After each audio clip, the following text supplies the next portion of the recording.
오늘 정치권 소식부터 같이 차근차근 얘기 나눠볼 분 모셔왔습니다. 영웅호걸 윤영걸 전 매경닷컴 대표십니다. 안녕하십니까? 안녕하세요. 그 네. 영걸이 그 영웅호걸의 그 한자가 맞나요 혹시? 아니 한자는 좀 틀립니다. 다르십니까? 네네. 그래도 저는 영웅호걸로 기억하고 부르도록 하겠습니다. 아유, 감사합니다. 감사합니다. 네. 자 일단 그 오늘 오전에 그 네. 윤석열 정부 출범 이후에 첫 고위 당정협의회가 네. 열렸는데 네. 뭐 원래는 뭐 지난달 말에 열리려고 했던 조금 늦게 열렸더라고요. 근데 회의 결과는 뭐 제가 간략히만 말씀을 좀 드리면 네. 뭐 크게 이렇습니다. 결국 뭐 발표가 대부분 뭐 물가, 민생 뭐 이런 얘기였어요. 석유류, 특히나 농축수산물, 식품 이런 것들에 대한 기발표된 대책들 집행을 좀 속도를 좀 더 내겠다. 그리고 약속했던 저소득층 긴급생활안정지원금, 또 취약계층 지원 이런 거에 대한 2차 추경도 신속하게 집행하겠다. 또 하나가 이제 벌써 또 추석 생각을 하게 되네요. 8월 중에 다음 달 중에 추석 민생 대책도 선제적으로 내놓겠다. 그리고 또 하나가 이런 거는 좀 중요한 것 같습니다. 국무총리를 포함해 정부 관계자들 현장에 답이 있다. 현장 방문을 좀 다니겠다. 정말 얼마나 어려우신가 체감을 좀 하려고. 그럼 마지막으로는 민생 안정 관련된 이런 법안들에 대한 입법 신속히 하겠다 했습니다. 그러니까 국회 문 좀 빨리 열라니까 네. 이제 좀 뒤늦게 열어가지고 발동이 다시 이제 걸려서 다행인 것 같긴 합니다. 하여튼 오늘 첫 이번 정부 들어서 고위 당정협의회 결과는 대략 이랬습니다. 그런데 회의 내용 제가 네. 간략히만 말씀드린 이유가 있습니다. 오늘 사실 이 회의에 대한 뭐 내용보다도 이 회의에 참석한 사람, 네. 그 중에서 한 사람, 썸네일에도 있는 그 주인공 이준석 국민의힘 대표가 더 주목을 받았습니다. 그동안에 그 뭐 최고 회의 때도 뭐 발언을 아예 안 하고 네. 그렇게 좋아하던 SNS 활동도 거의 안 하고 물론 뭐 가끔 언론 인터뷰는 해왔었지만 오늘 회의 시작에 앞서서 거의 뭐 10분 가까이 얘기를 쭉 했더라고요. 민생을 살피는 세밀한 얘기가 다소 부족했다. 정부 출범 이후에. 그다음에 본인이 얘기했었던 59초 쇼츠 공약 요거 언급하면서 이런 식의 민생 살핌이 필요하다. 한 10분쯤 쭉 얘기를 했어요. 그동안 말하고 싶었을 텐데 어떻게 참았을까요? 지금 뭐 윤리위원회가 내일이니까 그렇습니다. 그동안에 그 윤석열 대통령에 대해서는 네. 자세를 낮추면서 말을 안 했죠. 네네. 무건수행하듯이 최고위원회 회의할 때도 자기 마이크를 꺼놓고 내려놨어요. 예. 그럴 정도 말 안 했는데 오늘 저렇게 말을 많이 한 이유는 뭘까요?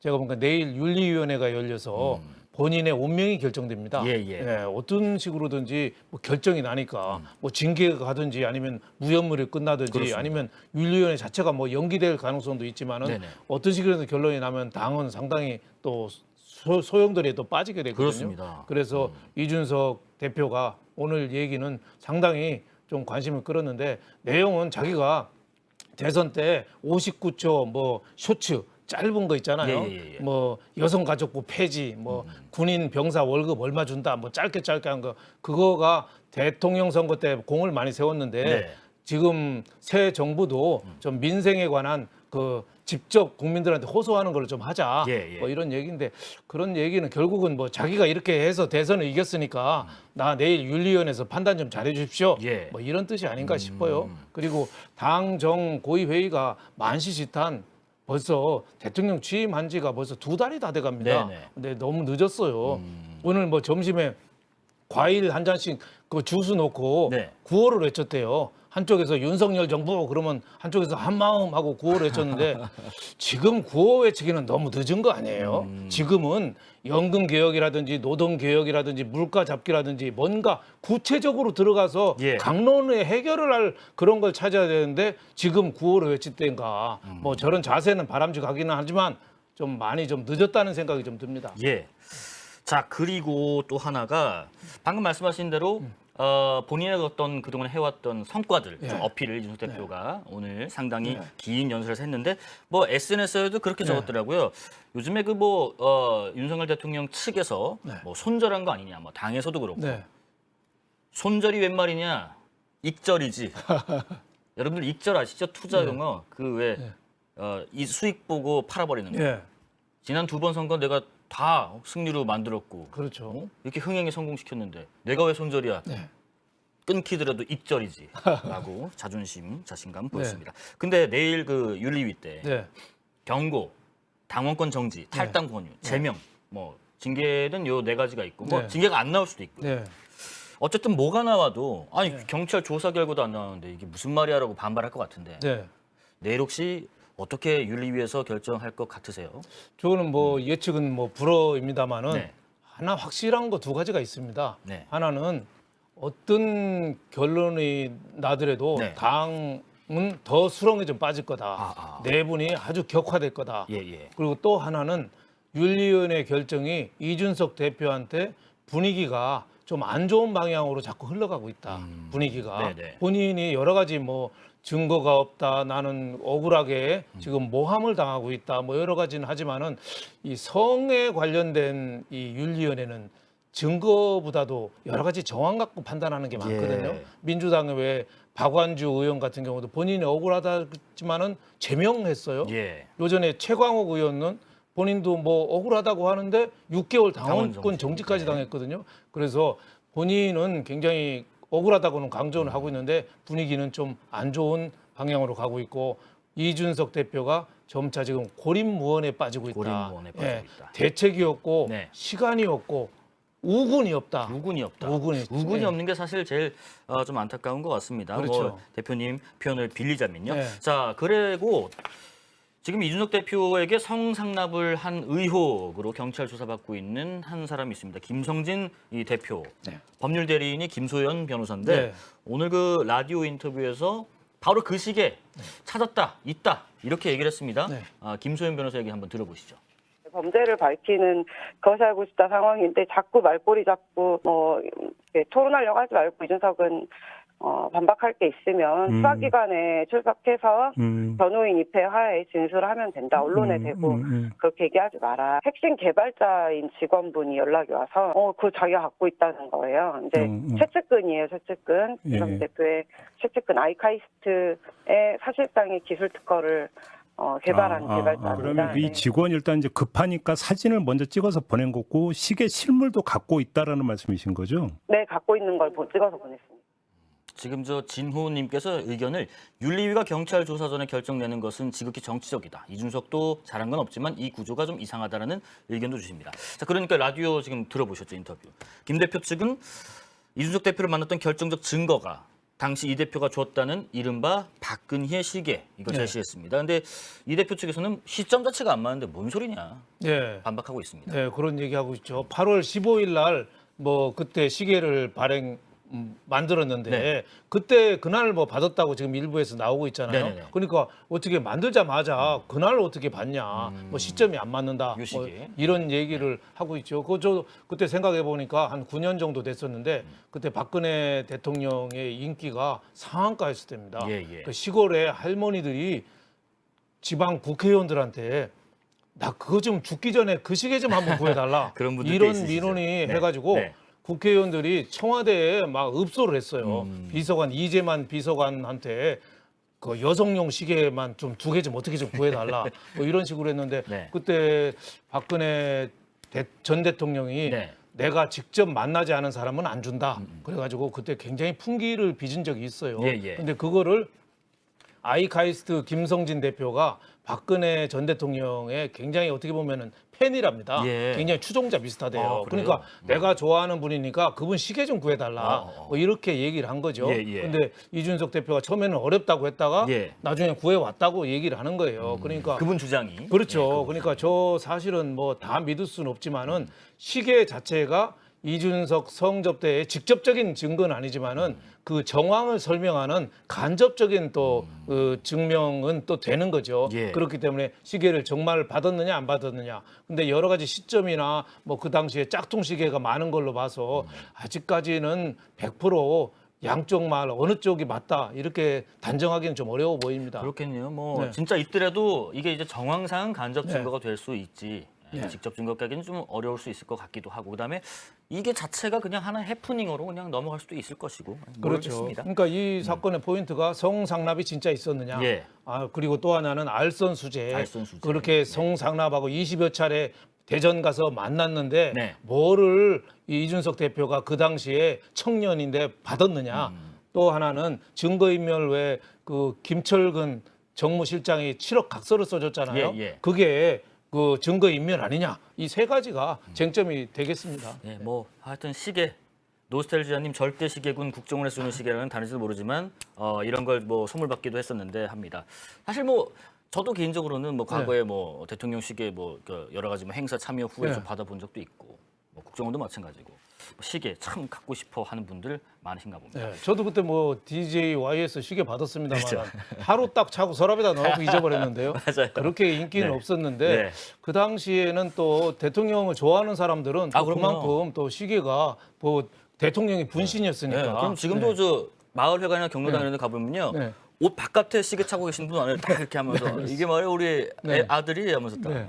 지난번에 왜 신천지의 그 교주 이만희 교주 예. 그분도 박근혜 대통령 기념 시계 차고 있었잖아요. 그랬었죠. 근데 나중에 밝혀졌죠. 그거 짝퉁이라고. 아니었다고. 예. 네. 알겠습니다. 자, 이준석 대표 관련된 의견들 많이 주고 계십니다. 하루하루는 옛날에 노태우 대통령 시계 관종인데 연세가 좀 있으시군요. 민주당 얘기해 보겠습니다. 민주당 지금 전당대회 룰 때문에 옥신각신했었어요. 뭐 전당대회 준비위원장 사퇴할래? 안규백 의원 나가버리고 막 이랬었는데 점심쯤에 소식이 들어왔습니다.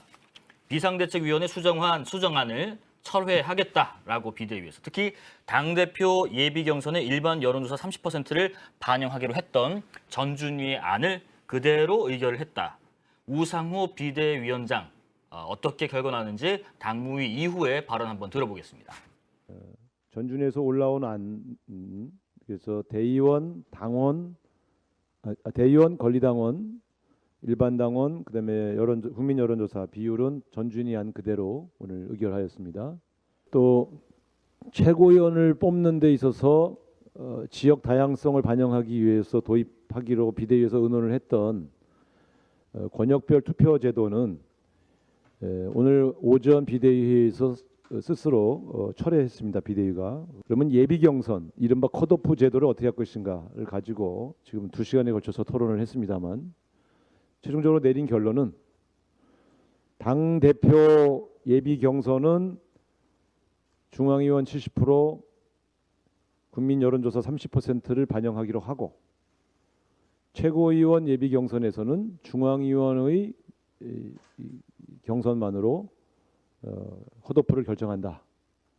이렇게 최종적으로 수정안을 만장일치로 의결하였습니다.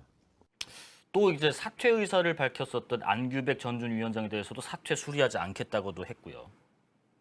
당대표 예비 경선에 일반 여론조 30%를 반영한다. 결국 다시 전준위 안대로 가는 건데 자 그러면 한번 좀 물어볼 부분이 있습니다. 여러 가지 부분들이 많은데 지금 전화 연결 한 분 돼 있습니다. 민주당의 김남국 의원 연결돼 있는데요. 요 결과 관련된 내용들 좀 자세하게 여쭤보겠습니다. 의원님 안녕하십니까? 용감한 아이버 김용준입니다. 오랜만입니다. 네, 안녕하세요. 김현주 기자님. 네, 안산 잘 지내고 단원의 계세요? 김남국입니다. 네, 잘 지내고 있습니다. 요새 뭐 거의 어제 기자회견 하신 거니까 약간 투사스럽게 좀 표정도 짓고 하시던데 이거 절대 안 된다라고 이재명 관련해서 기자회견도 잘 봤습니다. 우선은 예, 어제 이재명 관련돼서는 아니었고요. 네네. 제 느낌에 저희 당내 민주주의와 관련된 부분이었고 네. 당의 개혁과 네. 혁신, 쇄신의 방향을 결정짓는 부분이었습니다. 네. 뒤에 질문제 내용이 있는데 네. 차명상 그때 다시 한번 요 얘기 좀 해볼게요. 일단은 민주당이 당무위에서 권역별 투표 제도 철회, 또 당대표는 일반 여론조사 30% 반영해서 선출한다. 전준위 원안 그대로 의결을 했고 이게 사실 김남국 의원님의 파워인가 싶기도 해요. 기자회견까지 말씀하신 것처럼 하셨는데 당무위 의견이 근데 보니까 아주 팽팽했었다고 하던데 결과적으로 이렇게 결정된 이유는 뭐라고 보세요? 이제 그 권역별 최고위원 투표제가 백지화된 것은 결국에는 네. 가장 컸던 이유는 이게 결국 당원들이 가지고 있는 자유롭게 투표할 수 있는 권리를 너무 과도하게 제한했던 이유가 가장 크다라고 생각이 됩니다. 예, 그래서 이런 부분에 대해서 충분하게 당내의 공감대도 형성되지가 않았었고요. 예. 그리고 지역별 이제 최고위원을 배려해야 된다라고 이야기를 하면서 네. 최근에 몇 년간 최고위원이 영남, 충남, 호남 최고위원이 없었다라고 이야기를 했었는데 그렇습니다. 사실 그것도 사실과 다른 내용이었던 겁니다. 호남에 최근에 양양자 의원 최고위원 당선됐고요. 네네. 영남권에 김혜영 최고위원 초선에 30대 최고위원 당선된 사실이 있었습니다. 그리고 예, 그렇죠. 바로 직전에 김종민 최고위원 수석 최고위원 당선됐고 이해찬 당대표도 충남권으로 당선된 바가 있었기 때문에 예. 다른 어떤 그 수도권 말고 다른 지역에서 최고위원이 당선되지 않았다라는 사실, 그래서 지역 안배가 필요하다라는 그 목적 자체가 맞지가 않는다라는 겁니다. 그리고 그렇습니다. 네. 그러한 방법으로서 권역별 투표제라고 하는 그 최고위원 투표를 권역별로 이렇게 제한하는 방법 자체가 네. 적절하지가 않았고요. 너무 또 구멍이 또 숭숭 뚫려 있었던 겁니다. 비례대표 같은 경우에는 그 권역이 없어가지고 투표 자체를 못 받는다라고 이렇게 이야기를 하고 있고요. 네. 또 그 다음에 뭐 해외에 머물러 있는 당원들, 그리고 또 정책 대의원들, 이런 분들은 권역이 없다 보니까 표가 이렇게 행사할 표가 없다라고 하는 겁니다. 그래서 그 지금 이 권역별 투표와 관련된 제도적인 허점이 너무 많다 보니까 예. 아마 이런 부분에 있어서 당무위원회에 반대가 좀 많지 않았나 생각이 듭니다. 네, 그리고요. 앞서서 그 당대표 예비 경선은 중앙이 100%로 결정했을 때 일각에서 이재명 컷오프 이런 말도 나왔었는데 여론조사 비율이 높아지면 이재명 의원이 유리해질 것 같은데 실제로 그럴 것 같으세요? 그러니까 그 아무래도 이제 이재명 뭐 의원 같은 경우에는 예. 뭐 당내 그리고 당외 대선 주자로 이렇게 했기 때문에 크게 여론조사 차이 나지 않고 네. 큰 영향은 없을 거라고 생각이 됩니다. 이제 다만 예. 아마 이거에 더 직접적 영향을 받는 사람들은 아마 최고위원 후보자들이라고 생각이 되고요. 예. 이 부분에 있어서 조금 아쉽다라는 측면이 저희가 당내에서 민주당이 많이 바뀌어야 된다라고 이야기를 했을 때 네. 조금 더 민주적인 당으로 바뀌어야 된다. 그리고 그렇기 때문에 당원들의 의사가 좀 더 참여형, 그리고 당원들의 의뢰가 더 적극적으로 반영되는 그런 어떤 정당으로 바뀌어야 된다라고 이야기를 하면서 당의 참여를 더 늘려야 된다라고, 당원들의 참여를 더 늘려야 된다라고 했고, 그리고 또 동시에 또 당심과 민심의 괴리 문제를 많이 지적하셨거든요. 네네. 그래서 여론조사 반영을 늘려야 된다라고 이야기를 했는데, 당대표 할 때는 컷오프의 여론조사 반영을 하는데 최고위원 컷오프 할 때는 반영을 안 한다.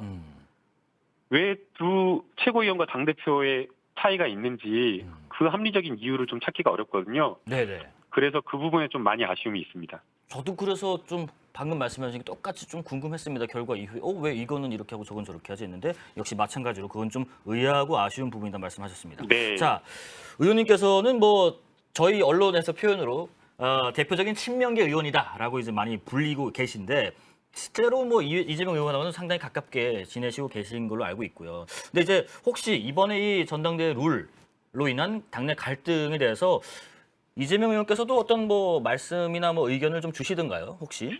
뭐 이재명 의원이 뭐 직접 여기 전당대회 룰에 대해서 이야기를 한 바는 없고요. 네네. 지금 뭐 당장 출마에 대한 것도 결정을 확실하게 하지 않았기 때문에 네네.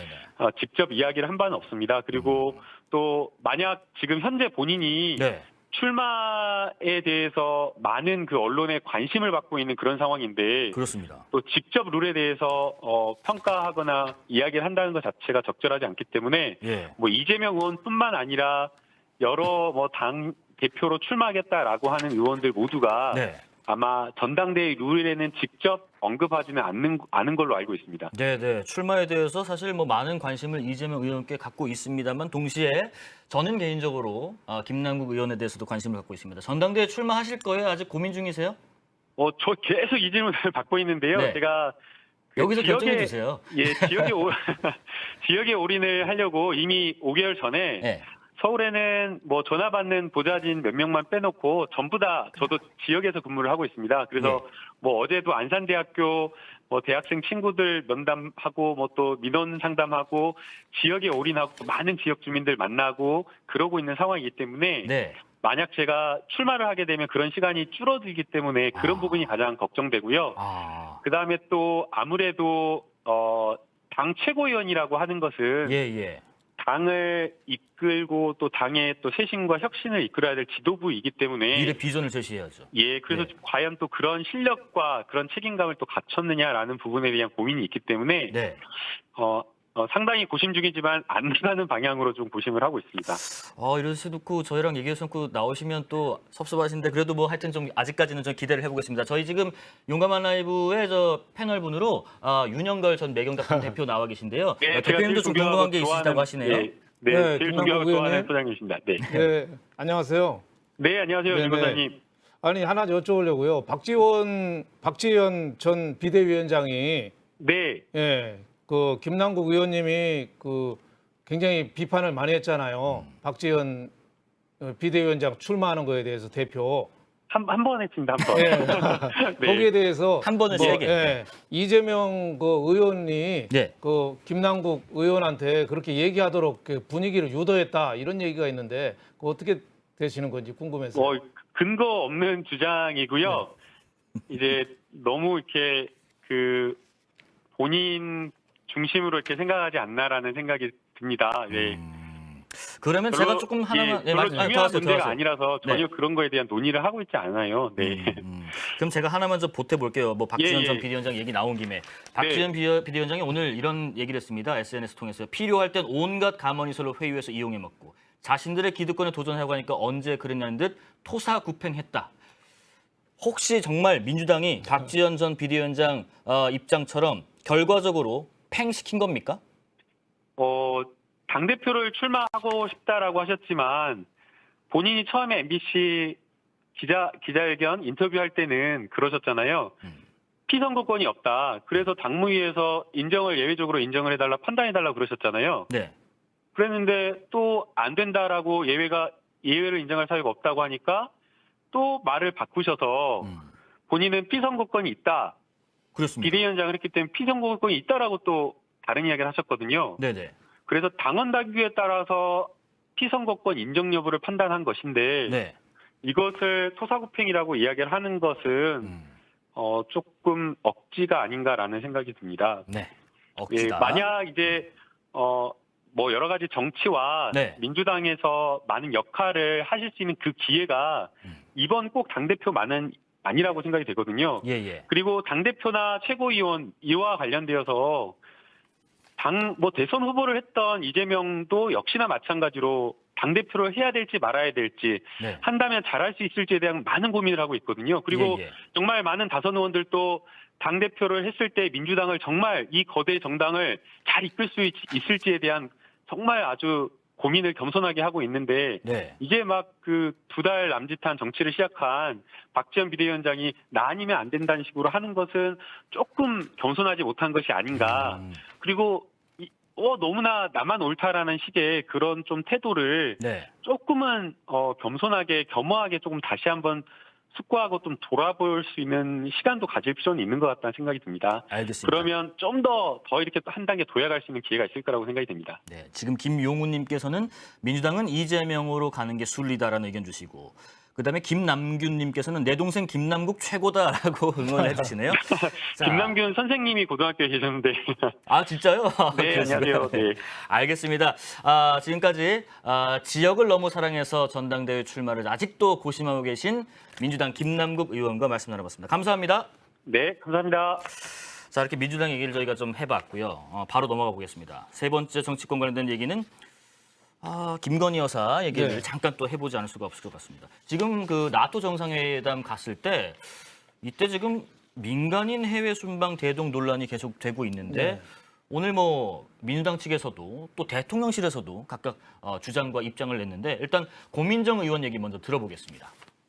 대통령의 해외 순방, 그것도 세계 각국 정상들이 모이는 국제회의에 측근 부인을 동행한 것입니다. 역대 어느 정부도 이렇게 빠르게 대통령실을 사유화하지 않았습니다. 대통령실은 출장에 필수적인 항공편과 숙소를 지원했지만 수행원 신분인데다 별도의 보수를 받지 않은 만큼 특혜나 이해충돌 여지가 전혀 없다고 밝힌 바 있습니다. 대통령 해외 순방인 중대한 국가 공식 행사를 진행하면서 민간인에 대해 항공편과 숙소 지원을 한 사실을 스스로 시인한 만큼 어떤 항목으로 편성된 예산으로 집행했는지, 집행 금액은 얼마인지 소명해 주시기 바랍니다. 민주당 고민정 의원 소명해라, 집행 금액 뭐 어디다 썼고 얼마 썼고 하는지 등등. 근데 이게 계속 논란되니까 대통령실에서 입장 냈습니다. 대통령실 입장 그래픽 좀 보여주시죠. 대통령실에서는 이렇게 얘기했습니다. 그 해당 민간인은 김건희 여사를 수행한 적은 전혀 없다. 그리고 마드리드 행사 기획에 지원을 위해서 간 거다. 이게 무슨 인사비서관의 부인 자격으로 간 게 아니다. 마지막으로 이분은 해외 행사 경험이 아주 풍부한 분인데 이게 물론 전문성도 필요하지만 대통령 부부의 의중을 잘 이해하는 사람이 필요했기 때문에 이분을 동행한 거다라는 입장됐습니다. 민주당 측에서는 지금 뭐 국정조사까지 뭐 해야 된다라고 주장하고 있고 네. 대통령실 입장을 들었습니다. 종합적으로 지금 어떻게 보고 계십니까?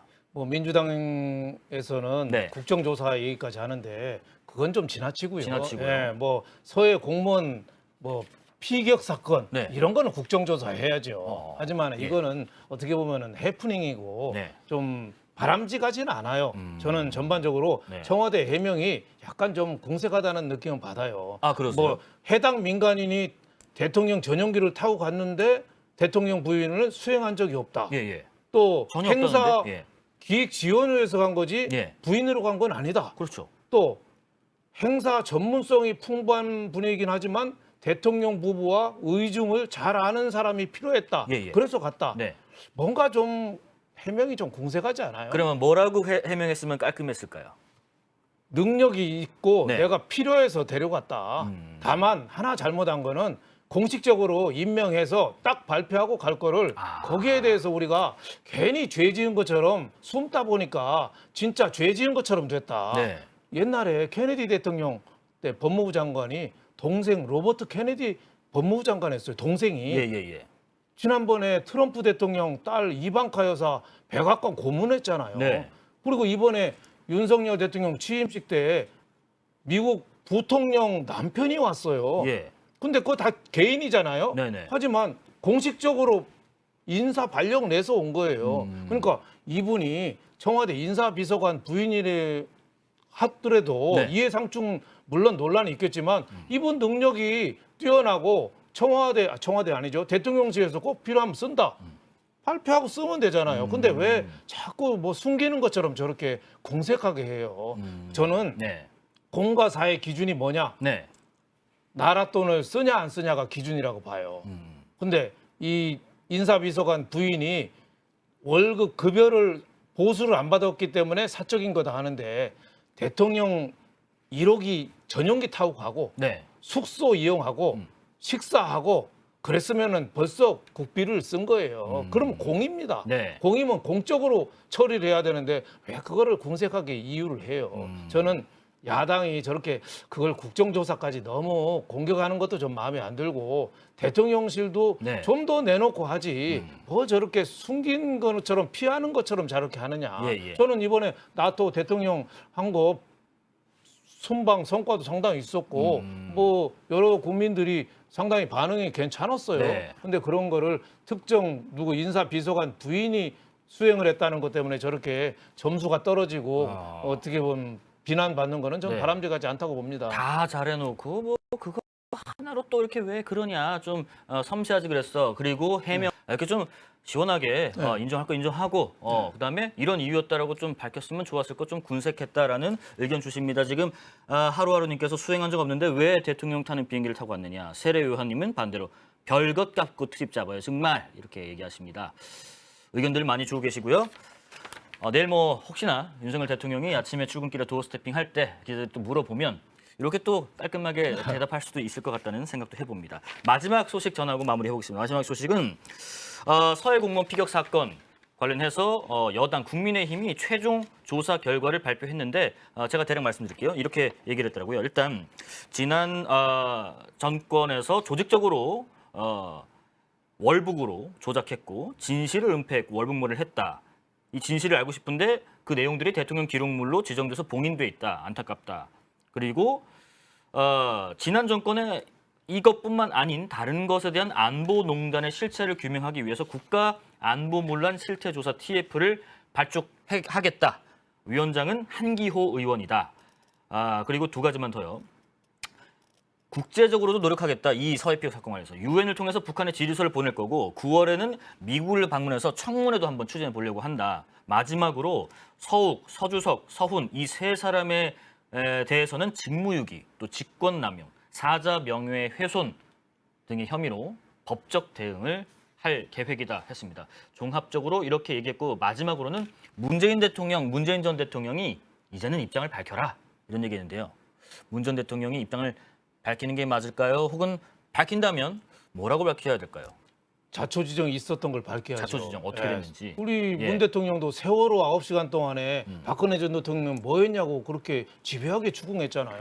본인도 지금 서해 피격 난 다음에 자초지종이 전혀 지금 안 밝혀지고 있잖아요. 여기에 대해서 저는 양산에 은퇴해서 내려가 있지만은 떳떳하게 저는 모든 있었던 거를 밝혀야 된다고 봅니다. 이게 작은 사건이 아니에요. 공무원이 공모 중에 피격당했는데 북한에서 생명의 위협을 당하는 걸 알면서도 우리 쪽에서는 지켜보고만 있었어요.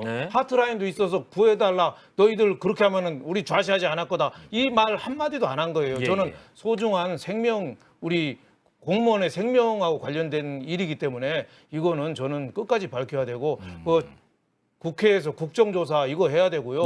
여러 가지 저는 세월호급 조사 9번 했잖아요. 그거 저는 못지 않다고 봐요.